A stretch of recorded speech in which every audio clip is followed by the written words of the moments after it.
Hello. Hello, Cameron. Hello, all the people Hello, watching Tara. and waiting for this deep dive to start. We were having a little bit of technical difficulties getting cameras and things to actually turn on. So we wanted to be able to see everybody's lovely faces.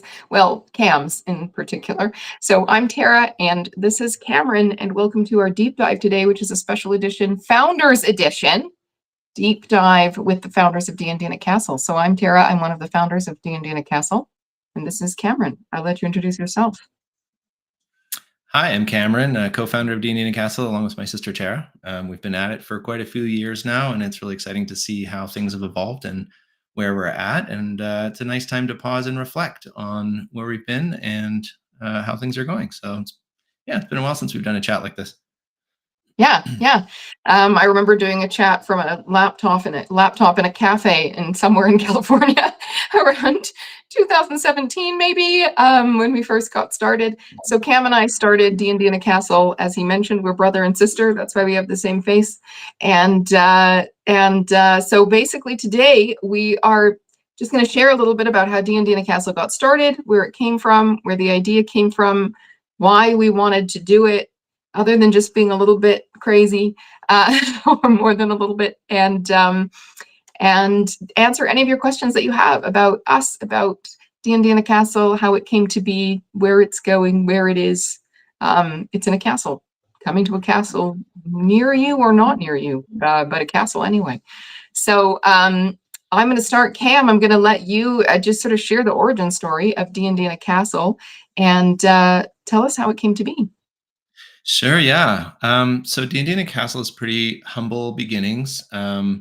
Came from sort of a childhood dream of playing D&D in a castle where, growing up, sort of took for granted a lot of the opportunities I had to play D&D at length, which I know, Tara, you were privy to from the outside. But, I was really blessed to have a group of friends in high school that we played sort of the Stranger Things 90s edition throughout. And then when we left high school and kind of entered the real world, I wasn't one of the people that was lucky to have, found another opportunity. So years and years sort of went by and it never really was in my life.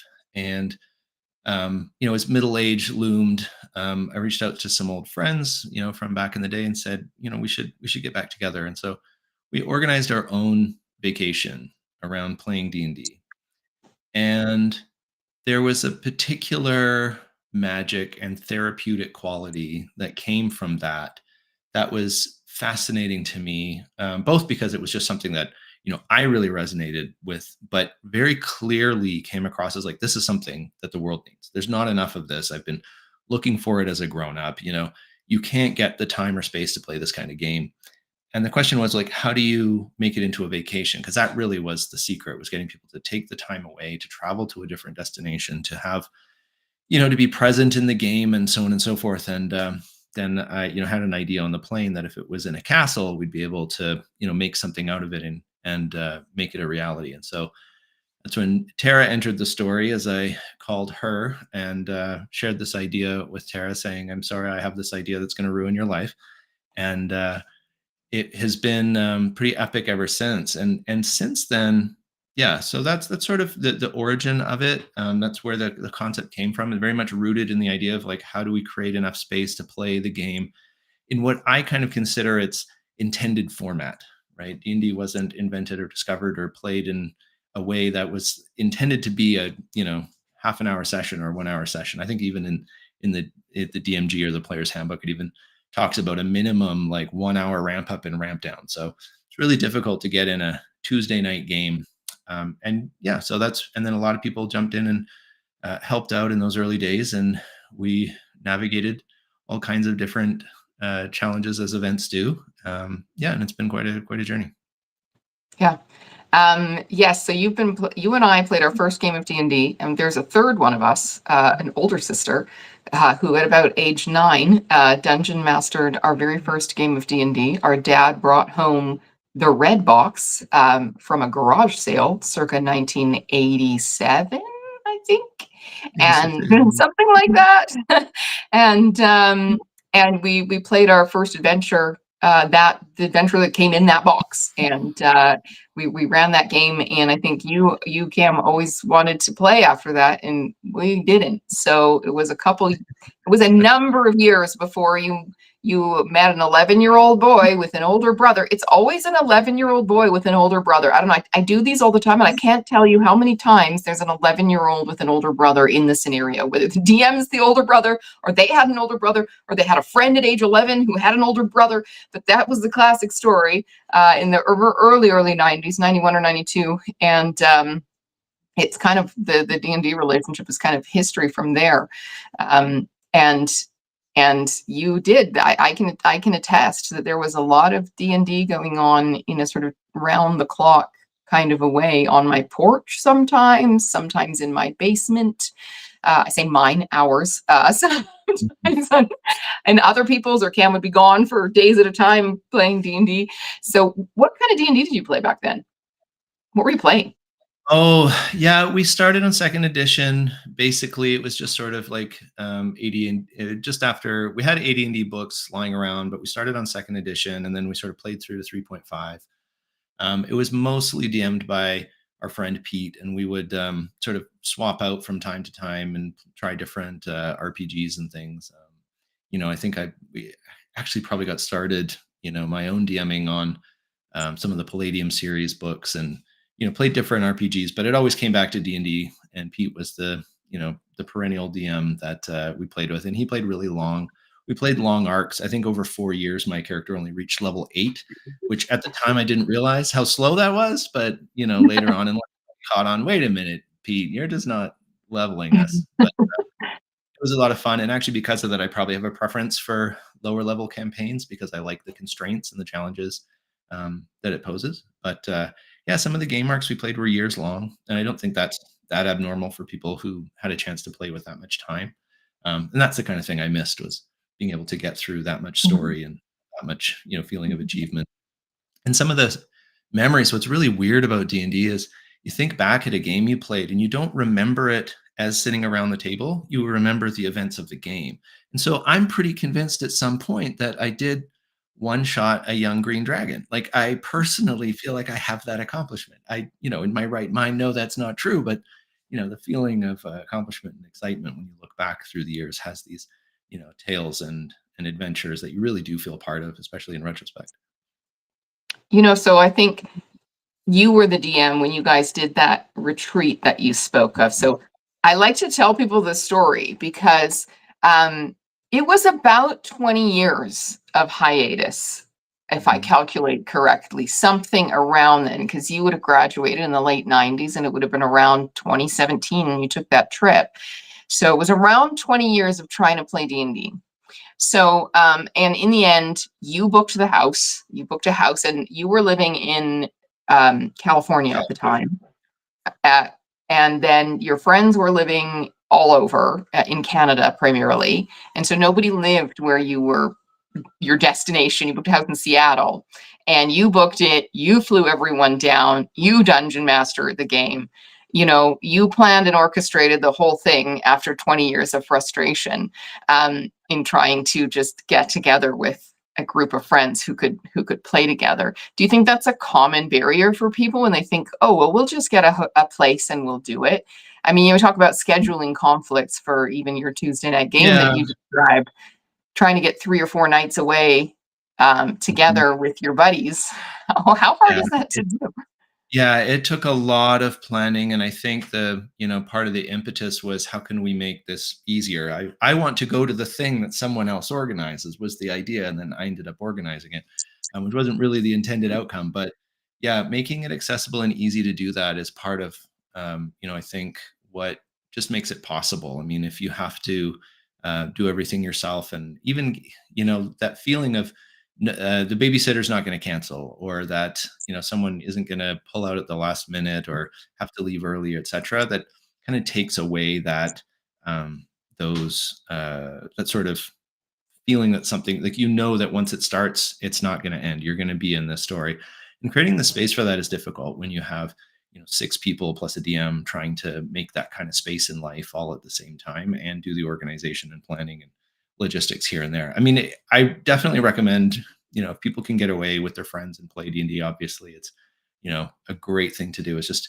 difficult to keep regular, and it was a lot of effort. So been really enjoying uh, being able to build on that experience and see table after table after table of people come through and achieve that magic, and get the mission accomplished stamp, as it goes through, just hundreds of people having that same experience. Like, a lot of what we've done is prioritize the game to be really why you're there, and the vacation is nice, but it's even the vacation is to get you to relax and let go so that everyone is fully present in the game. So many things about what we do are about the game, and you can just see it at the end, and every time it never gets old to see that same sort of joy and satisfaction come out, and realize that really we are having the same experience in life, and we all really do need this. So that's quite satisfying. Yeah. I have a question here, and I'm gonna answer it, and then I'm gonna let you answer it because we might have different perspectives on this.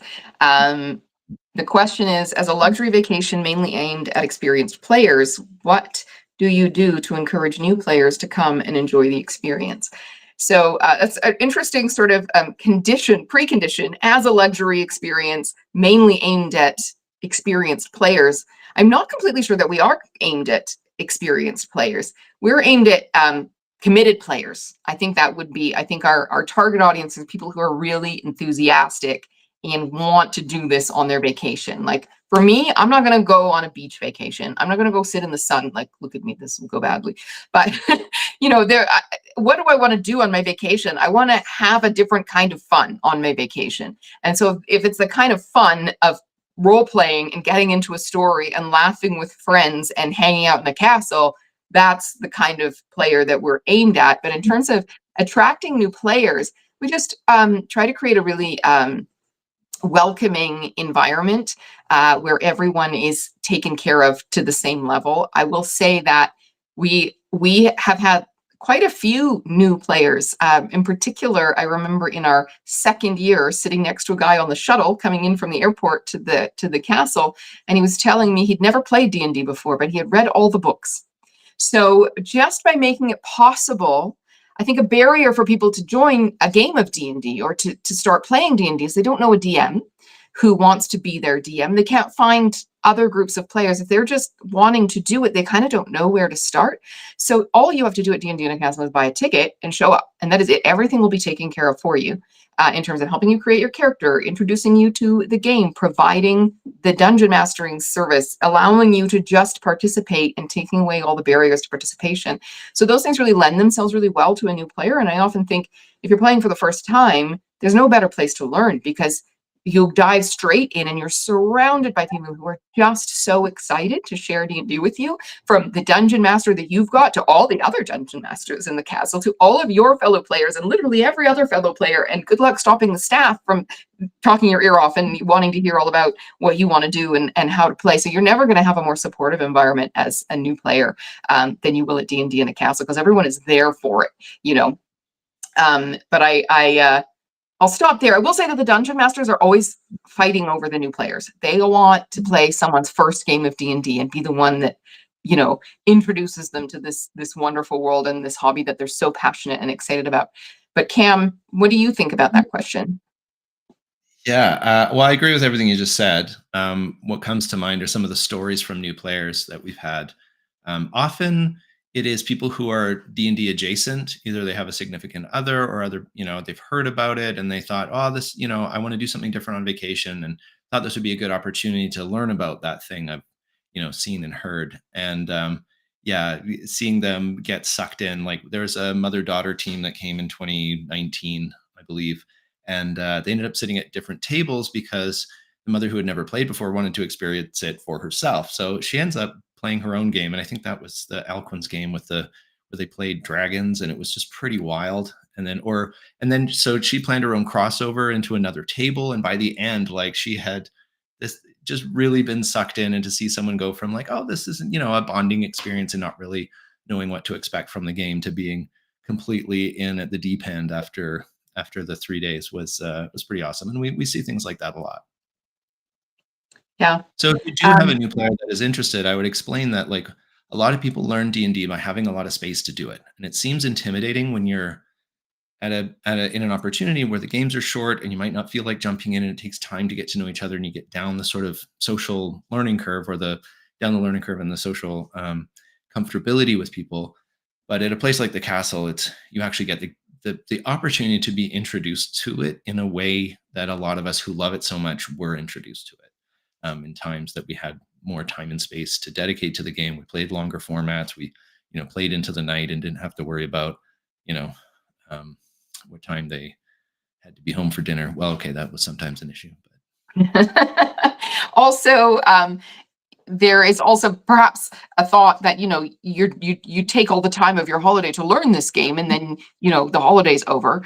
But I would also say that there's an opportunity that we allow for 2 months before the event. The players are given access to a digital platform, which we call the Digital Tavern, where they can meet, develop their characters, meet with the dungeon master, meet their fellow players, and the fellow players just love to just get in there and help out. And they set up calls offline, or in advance, and session zeros online. And so there's a lot of chance to ramp up and get prepared and get all of that stuff out of the way so you can hit the ground running when you get to the castle. And there isn't really a huge amount of ramp up time. You meet for the first time, you sort of sit face to face, and then you really just start role playing, really from day one, from the moment you arrive at the castle. So, yeah, it's a great place to really ramp up quickly in terms of your gaming. I also want to add to talk a little bit, Cam, about what we've got planned this fall, in addition to D&D in a castle, in case anybody hasn't picked up on this in my last couple of interviews.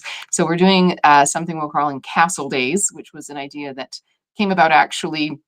It's sort of come about from a couple of different ways, but one of the things people said after our very first year of D&D in a castle was, can we spend more time at the castle? We just want to have more. You never want to leave once you get to the castle. So people wanted more days, extra days.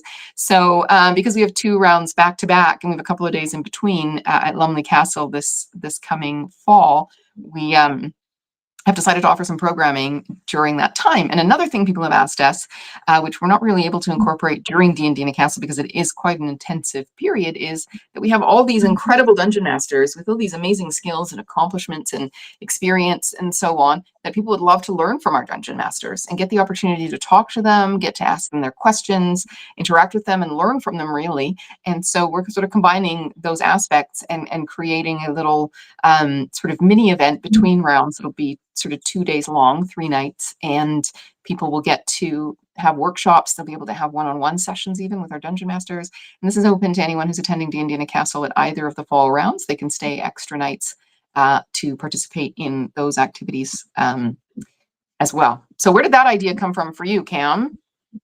Anything you want to share about that? Very much the same thing. I wanted an opportunity to learn for myself and get a bit of a kick in the butt for some of the projects that I want to do.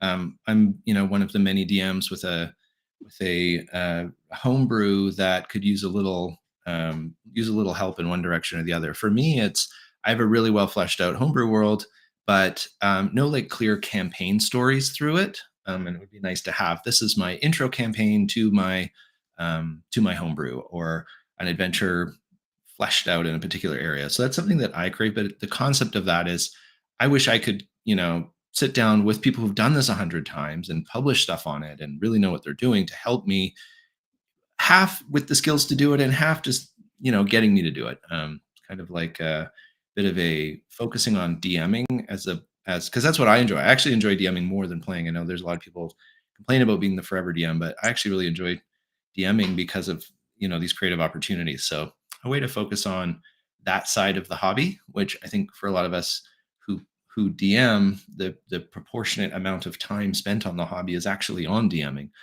probably maybe even more so than playing. So yeah, I think it's just an opportunity to dive into that, and curious to see what it's like and get feedback on it and what people want to see more of, and how we can just make the most of all being together in a castle with these kinds of people and opportunities. And you've been at the castle, obviously, several times. You've been there both as a dungeon master and as a player and as a Mhm. staff member. You've been there pretty much in every capacity. Right. What was it like in each role? Oh, geez. Um, well, we've changed the event. I remember in the early years, we changed the event format every single event. And that meant if we had 3 back-to-back events, we ran the event 3 different ways, which I think seems sane only to you and me. I think, the challenge with that as the event grew became more and more difficult. But we really wanted to experiment with what's the best way to do this? What's the best way to unblock the game? What's the best we pay attention to things like how well people were, um, interacting on the second gaming day morning, right? And like, oh, did they get enough sleep last night? Did they have too much gaming? Do they want to be up this early? Do they want to start later?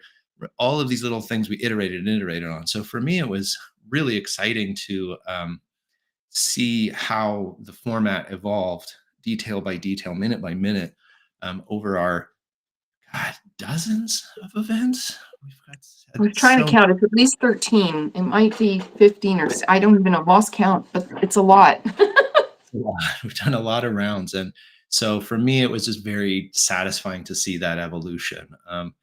Big changes we did after 2022, especially with the DM experience. We started bringing DMs earlier and earlier so that they had their own opportunity to prepare and have some time together. We created the DM lounge so that people, they had more space to themselves to prepare their work, and you could just see the impact of that on the Martin Kerr live. Martin, I'm um, to see the changes that had. So for me, being a staff and working at the event, seeing the progression of the event was really interesting. As a DM, it was eye opening to see how the pace is fast and there's a lot. Even though like 24 hours of D&D sounds like a lot from my type of game in the campaign that I ran, it was really difficult to pack it in. It was difficult to be able to finish the story arcs each day. And we ended up going over. We ended up finding extra spaces to play into in order to get through. And I just have a lot of respect for the DMs that can actually hit the story points and get the game done in the allotted time because man, time flies. And I was really intimidated by it. It was a lot of pre-work, even though like it was half the table was just my friends, but it was mostly I just wanted the experience of what it was like to DM to get acquainted with it. Uh, but probably it was definitely the best game of D&D I've ever run, and it was up there with one of the best games I've ever played. And so, the other one being when we ran in Seattle was the other one I really enjoyed running. So yeah, for me, it was very rewarding, but it was a lot. So I have a ton of respect for our DMs that come in, especially ones that just come do it over and over and over again. They're running this kind of you know intensive game that is just as fun as it is um, a challenge to DM and keep everything in the box.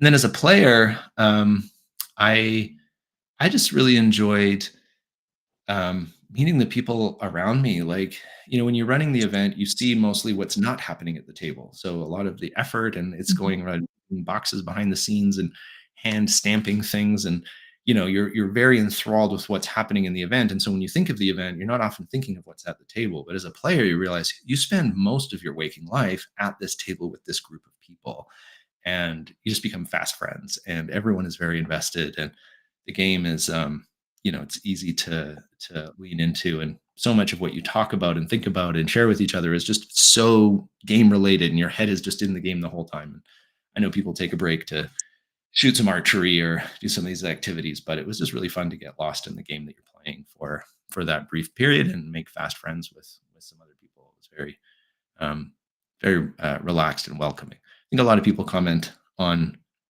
the welcoming and sort of Mm. positive vibes. Castle vibes Mhm. are real. So Castle we vibes, do real man. to keep that going and keep that alive. So um, yeah, I enjoyed all three. I probably enjoyed DMing the most. It was Mm. a real challenge. It was very intense and kind of scratched a long itch of being able to run a game with that intensity and that was really fun.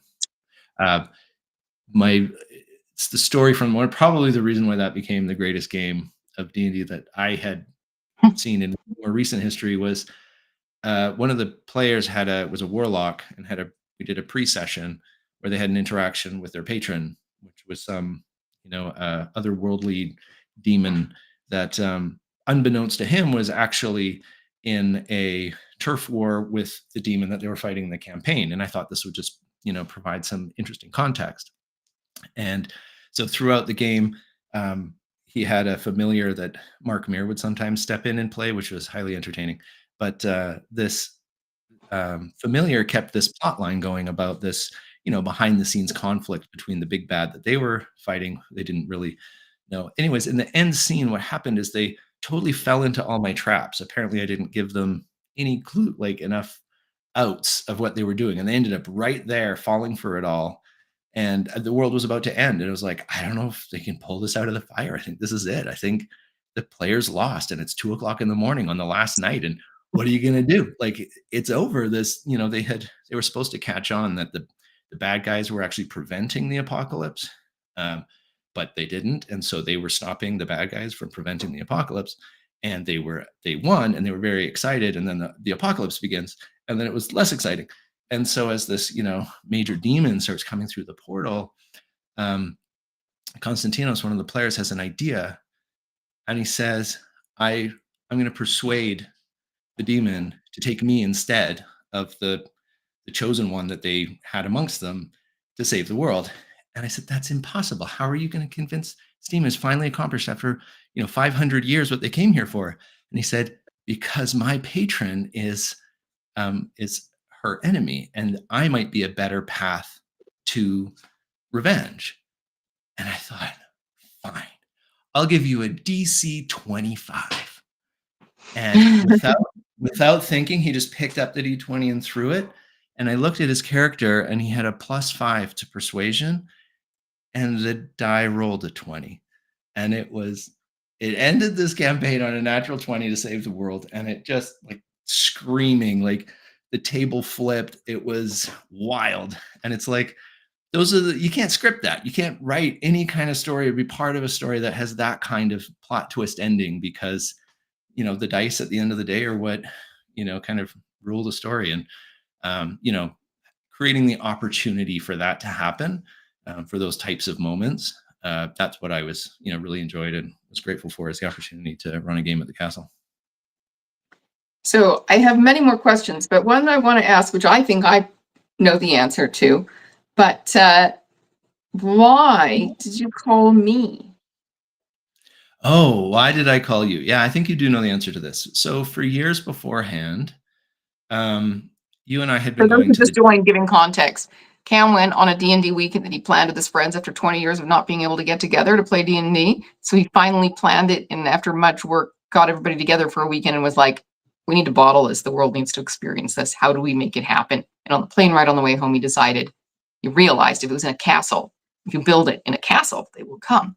And so the plane landed, and he phoned his sister, me. So I'm asking him, why did you call me? Yeah, it's weird because, I was working in the tech industry. I was a product manager. And so I was thinking of like, how do I use everything that I've learned to try and bring this into the world? But I knew that there was an aspect of it that I just wouldn't be able to do. That, I had multiple business degrees and worked at a large tech firm and had all these capabilities, but when it came to the je ne sais quoi of actually making an event function and run, I know you and I are very similar, but we have a very complementary skill set as well. And so for years before that, you and I had been going to the Jane Austen Festival in England, which was just a fun way to hang out. Tara is to Jane Austen as I am to D&D, I think is the That's a good parallel, maybe. comparison. Yeah. But we would go and have fun, and we'd go to the Jane Austen ball and do the cosplay and go in the parade and things like that. And but every time we came back, we kind of felt like we had all these ideas. Oh, maybe they could do this, and maybe it could be like that. And so I kind of had this dream of like doing our own thing that could be just as resonant with the geek world. And so we kind of always had this ambition, or we would like to dream about scenarios. So it just seemed obvious when I had that moment of clarity regarding what could be for for the D&D world, that I wouldn't be able to do it without you. There was just no way that I would take that on and be able to see it through. And you were also doing the Pride and Prejudice balls at that by then, so you were already doing a lot of event coordination and things. So it was just, it just made sense. And also, like, I wouldn't want to do it alone. We were, one of the reasons we did that and went to the Jane Austen Festival was because it was fun to hang out. So, Yeah. um, like, yeah, it was just the first person I thought of, like, oh, Tara's gonna hate me. I do hate you. I hate you so much. Throw me But as a- we always say, Cam, that you're the D&D and I'm the castle, and I think that tends to hold true. Because you're the one who has the deep and lengthy experience and passion for the game itself, and my passion is for building immersive, fantastical worlds that people can actually walk into. I'd say that's just what I live for. That's what gets me out of bed Mm. in the morning. Um, yeah. Yeah, So what's interesting is, like, I have a lot of history with D&D, but I'm not very good at D&D as far as, like, I don't know a lot about. I was the last guy to read the rules. I was the worst. I'd show up and be like, "What's a THACO?" Like, but like after 5 years, they're like, "Cam, you should know what THACO is." And I'd be like, "Yeah, whatever. Pete knows the rules." And so I didn't keep up as much with content. I didn't play a lot of mods and stuff. So the people who are coming to the castle have much more understanding of the game than me. They're bringing, but what I do know is I know what it's like to be at that table, and I know the magic that's being created, and I know, I don't know exactly what the story is, but I know what's happening to those people and the joy that they're experiencing at those tables. And that's what I see as success, and both the success and also the commitment to make sure that we keep that going. awesome. So we are going to be together again at the castle soon. Coming up this fall, there are a couple of spots, and we are just selling our spring castle, which is a little bit maybe more reasonable for people in terms of timelines. Both of those are going to be in the UK. So letting people know that in the top left-hand corner of the screen, there is a QR code that you can click on to find out more information about our D&D in the Castle events this coming spring. We have some new dungeon masters that haven't been to the castle before, so opportunities to play with some great dungeon masters and some returning popular favorites that still have some space at their tables if you want to come and experience D&D in a castle. And this fall, Cameron and I will both be there. If you want to come and meet us and say hello and shake our hand and wear a costume and do a silly dance, we're there for all of it. And in the spring, I will definitely be there. Cam might be there, but we would love to see you over in the UK. And we're soon going to be announcing our summer dates as well. And yeah, any final thoughts or things you want to say that you haven't had a chance to say about D&D in a Castle, Cam, and about I'm this just so crazy dream, this grateful. crazy, Yeah. crazy dream. Yeah, it's I just have a lot of gratitude for everyone along the way. I know there's been people that you'll see on the feed with their name on it, but there's also people behind the scenes, and it's taken just an unbelievable amount of commitment from people, and I think that commitment comes from the same source of passion. People are committed to creating that experience for the players, and there's whatever hardships or challenges have come up, people have stayed committed to that experience. And so that has allowed us time and time again to be able to build this up from this fledgling idea to the official Hasbro vacation partner that we are today, with repeated events. And that has come from effort from a Yeah, great number of people all day dedicated to the same thing. So yeah, that's what I'm really grateful for that. yeah. And all the people that have just shown up and been so generous with their time and their expertise and their support and their enthusiasm. The dungeon masters in particular that came out the very first year took a risk on us. The guests that came the very first year and took a risk on us. Who were we? We were nobody. We just put up a picture of a castle in a Facebook post, and they showed up in France. So we were just some randos who booked a castle and crossed our fingers and hoped for the best. So and here we are, and it's been six crazy years into 2024 and 50 crazy years of Dungeons and Dragons in general. So very excited to celebrate that this fall, and hopefully to see some of you who've been watching us either this fall or this coming spring in the UK or at a future castle. And if you're watching and you've been before, we've loved having you, and we hope we'll see you again soon. Cam, I'm going to ask you to take us out with an invitation to the general world of people watching to come and join us at D&D in a Castle. You want In me general. to propose I'm an invitation? asking you. I'm asking you to put on your improv hat and just make something up and invite I them to come and experience D&D in a Castle. My name's Cameron Rout, co-founder of D&D in a Castle, and I'm here to invite you to come and join us in the UK next spring to play 3 days of unforgettable D&D in a real castle with everything included, so that you don't have to worry about anything about the real world, and enjoy yourself in the game of a lifetime. Amazing. We'll see you all at the castle. Thank you so much for joining us. Nice to talk to you, Cam. Take care.